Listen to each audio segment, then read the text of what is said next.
আমি এই বাড়িতে একাই বাংলা কথা বলি, আর রূপক আর ছেলে অতটা ভালো জানে না। আমার বরটাকে আমি কোথায় রাখি, মাথায় না বুকে, আমি বুঝে উঠতে পারি না। নেই তো কিছু, নেই, ফাঁকা বক্স দিচ্ছে কিরো। এবার ছিল তো, ফাঁকা বক্স দিচ্ছ তুমি আমায়। কেমন আছো সবাই? আশা করি সকলে ভালো আছো। তোমাদের আশীর্বাদ আর ভালোবাসাতে আমরাও ভালো আছি। রূপক সুস্মিতার তরফ থেকে আরও একটা নতুন ব্লগে তোমাদের সবাইকে জানাই স্বাগত। সকালবেলা কালকের কিছু জামাকাপড় ছিল, সেগুলো একটু বাইরে মেলে দিচ্ছি। শুকিয়ে গেছে, একটু স্যাঁতস্যাঁতে রয়েছে, তার জন্য একটু বাইরে দিচ্ছি। রোদের আলো বাতাস পেলে ওইটুকুনিও স্যাঁতস্যাঁতে ব্যাপারটা চলে যাবে। তারপরে তো অনেক কাজ রয়েছে, তার মধ্যে আজকে বৃহস্পতিবারের পুজো রয়েছে। একবারে সমস্ত কাজ করে স্নান করে পুজো দিয়ে তারপর যাবো আজকে রান্নার দিকে। যদিও আজকে রান্না বিশেষ কিছু করব না, কারণ ছেলের আজকে কলেজে ফ্রেশার্স রয়েছে, সেখানে খাওয়া দাওয়া রয়েছে, তাই আমরা বুড়ো বুড়ি দুজনে দুটো সেদ্ধ ভাত ফুটিয়ে নেব। তা চলো ব্লগটা দেখতে থাকো, আশা রাখছি তোমাদের অনেক ভালো লাগবে। কলপাড়ে চলে এসেছি সমস্ত কাজ নিয়ে। এই দেখো, এইখানে বালতিতে রয়েছে, এই গামলাতে রয়েছে। এই মিউ, তুই মিউ মিউ করছিস কেন? খিদে পেয়েছে? এগুলো কাচবো, এদিকে বৃহস্পতিবারে ঠাকুরের বাসন মাজবো, ঘর মুছবো, এই জামা কাপড়গুলো মেলবো, তারপর স্নান করতে পারবো। তারপরে পুজো আছে, রান্না আছে। রান্না বান্না না বিশেষ কিছু করবো না। তা চলো কাজগুলো আগে ফটাফট সেরে ফেলি। স্নান তো হয়ে গেছে, সবার আগে পুজোতে বসবো, তার আগে তুলসী তলায় একটু জল দিয়ে দেবো, তারপর রান্না করতে পারবো। অনেকটাই বেলা হয়ে গেছে।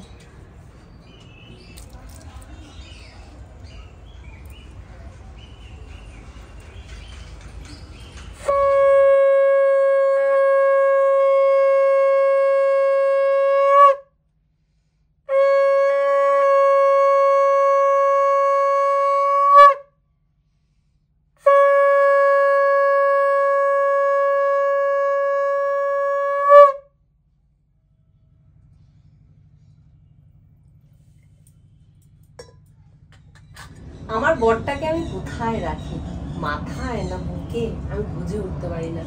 কি ভালো আমার বরটা। লজ্জা লাগে, ওরকম বলো না। সব রেডি করে রেখে গিয়েছিলাম, এসে দেখছি গ্যাস ধরিয়ে দিয়েছে, ভাত প্রায় হয়ে গেছে। কিন্তু একটা বিপদ ঘটিয়েছে। কি গো? একটা ডিম ফাটিয়েছে। একটা ডিম ফেটে গেছে হাতের চাপ দিয়ে। এই জন্য রেখে দিয়েছি ওটা আলাদা। ছেলে এসে অমলেট খেয়ে। গুড, ঠিক আছে চলো। জামা কাপড় কাচাই শেষ কথা না, সেগুলোকে ভাগে ভাগে তুলতে হয়। এগুলো যেমন একটু বেশি ভেজা রয়েছে, এগুলো আলাদা করেছি। যেগুলো প্রায় শুকিয়ে এসছে, মানে অল্প অল্প স্যাঁতস্যাঁতে রয়েছে, দেখো এ ঘরে স্ট্যান্ডে মেলে দিয়েছি, ওই ঘরের দড়িতে মেলে দিয়েছি। আর এগুলো হালকা হালকা ভেজা, এগুলো আর মানে শুকো দেওয়ার ঘরে আর জায়গা নেই, তাই এগুলো দেখি কোথায় ব্যবস্থা করা যায়। ওই দেখো ওই ঘরে রয়েছে। বর্ষাকাল বানিয়ে ফেলেছে ঘরটাকে পুরো, জানো তো। এগুলো পুরো শুকিয়ে গেছে, এগুলো ভাঁজ করতে হবে। ওই ঘরের খাটে কিছু ভাঁজ করে রেখেছি, শুধু সারা ঘরে জামা কাপড় আর জামা কাপড়। আমার মনে হচ্ছে ঘর না বানিয়ে আমার মানে দুটো ঘরের মতন আলমারি বানাতে হবে। সেটাই করো। সেটাই করতে হবে। কিরে, আজ কলেজে প্রোগ্রাম কেমন ছিল? ভালো। ভালো ছিল। এনে পোশাক নেই, তাই বৃহস্পতিবার। আজকে বৃহস্পতিবার ছিল, তাই পুজো করেছি। গাড়ির ময়না দিয়ে রেখে দেবো। নেই তো কিছু, নেই, ফাঁকা বক্স দিচ্ছে কিরো। এবার ছিল তো, ফাঁকা বক্স দিচ্ছ তুমি আমায়। ইয়ার কি মারছো আমার সাথে? মিষ্টি কি খেলো? তুমি গেলে? ভালো, আমি কেন খেতে যাবো? খেয়েছো আমাকে ফাঁকা বক্স দিচ্ছ তুমি। আগো শোনাবো, আমার কি কষ্ট।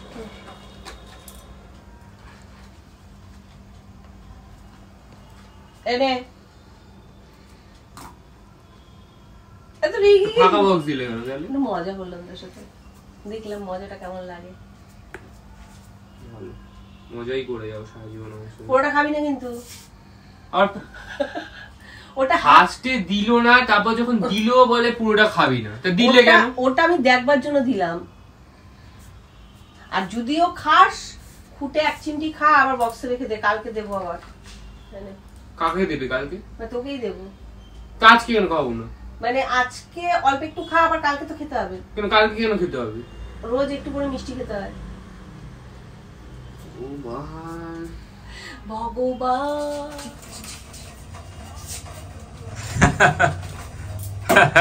এই সবসময় এরকম করবে না। আমি ঘরে তো নিজের মতো একটু থাকবো নাকি?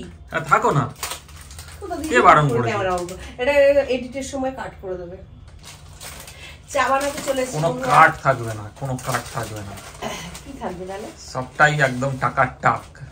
না তুমি কি একটা গানে নাচছিলে না? স্বামী স্বামী, কালকে সামে যাব। সামে पुष्पा 2 হারগিজ ঝুঁকেগা নেই।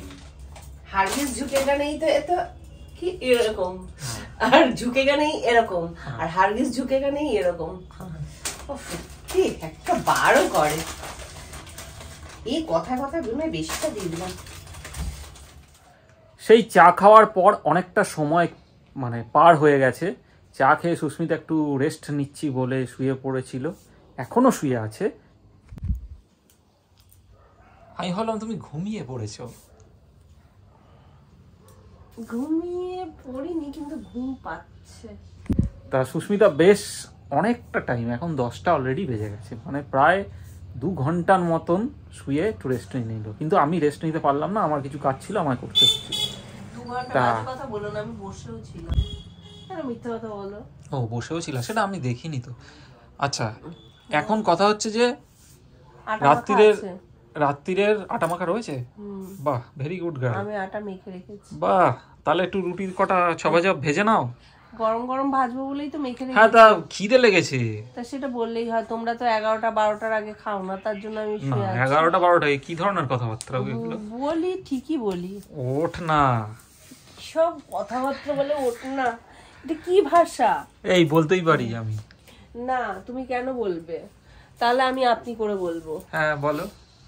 আপনি এরকম ভাবে আমার সাথে কথা বলছেন কেন? আপনার খাওয়া নিয়ে তো কথা, আর রাতে রুটি কয়টা ভাইজা দিলেই তো হইবে। হ্যাঁ, তা চলো। মানে চলো কেন? মানে চল, বাসতে চল। আপনি হাত মুখ ধুয়ে আসেন, আমি রুটি কয়টা ভাইজা নিয়ে আইতাছি। আর শান্তি নাই। এই পোলামায়াগুলা কি সারাদিন জ্বালাতন করে, একটু বিশ্রাম পাই না। আর আমি যখনই বিশ্রাম নিতে আমু, পোলামায়াগুলা কিচির মিচির করতেই থাকে। কয়টা পোলামাইয়া তোমার? 8-10টা।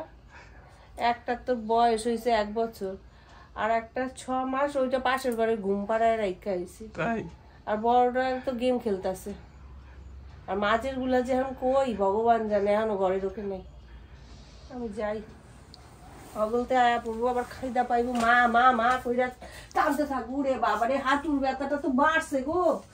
উরে বাবারে, হাঁটুর যে তেলটা আনতে কইছিলাম, কই আনছো? এটা কি নাই তো? এইরকমই ব্লগ তোমার 10 বছর পরে বানাতে হইবে। হাঁটুর তেলটা আনবেন তো, নাইলে আমি হাঁটুম কি কইরা?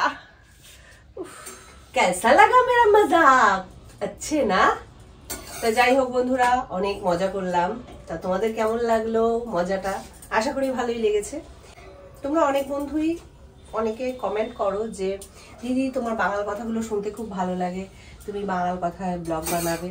আসলে কি হয় বলো তো বন্ধুরা, আমি এই বাড়িতে একাই বাংলা কথা বলি, আর রূপক আর ছেলে অতটা ভালো জানে না। তবে আমরা সবাই বাঙাল, রূপকও বাঙাল। ছেলে তো পারেই না, রূপক তাও একটু একটু পারে। কিন্তু একা একা কত বাংলা কথা বলবো, আর একা বলতে গেলে না অর্ধেক মনে আসে অর্ধেক মনে আসে না, ওইভাবে তো হয় না। কিন্তু আমার বাপের বাড়িতে গেলে, ওখানে গেলে সবার সাথে সবাই যখন কথা বলে, তখন কিন্তু সুন্দর বাংলা কথা বলা হয়। যেমন আমার দাদারা আছে, জ্যাঠতো দাদারা, দিদিরা, তারপর কাকিরা, সবাই কিন্তু আমরা একসাথে যখন থাকি বাংলা কথাই বলি। তা তখন বেশ মজা হয়। আসলে কখনো সুযোগ হয়ে ওঠেনি ওইরকম একটা পরিবেশে ব্লগ বানানো। যদি কখনো সুযোগ সুবিধা হয় আমি নিশ্চয়ই বানাবো। তোমাদের রিকোয়েস্টে ওরকম একটা ব্লগ আমি নিশ্চয়ই আনবো আমার চ্যানেলে। রুটি ভাজতে চলে এসেছি রাত্রে। আটা তো আগেই মাখা ছিল, আটাটা মেখে রাখলে না রুটিটা খুব ভালো নরম হয়। আর শীতকাল, আগে বানিয়ে রাখলে ঠান্ডা হয়ে যাবে, তাই যখন আমরা খাই ঠিক তার আগেই কিন্তু আমি রুটি বানাতে আসি। এটা শুধু শীতকাল নয়, গরমকালেও তাই। গরম রুটিটা খেতে যতটা ভালো লাগে, ঠান্ডা রুটি কিন্তু খেতে ততটা ভালো লাগে না।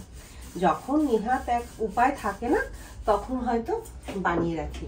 এখন রুটি শুধু বানাবো, তরকারি ফরকারি সেরকমভাবে কিছু করছি না। রূপক সকালবেলা যখন ঠাকুরের মিষ্টি আনতে গিয়েছিল, তখন নতুন গুড়ের রসগোল্লা নিয়ে এসছে। তা ওর কি মনে হয়েছে, তা আমি আর তখন দিইনি। রাতে তরকারিটা বানাতে হবে না, চালাকিটা করেছি। আর এদিকে দেখো দুধ গরম করা হয়ে গেছে।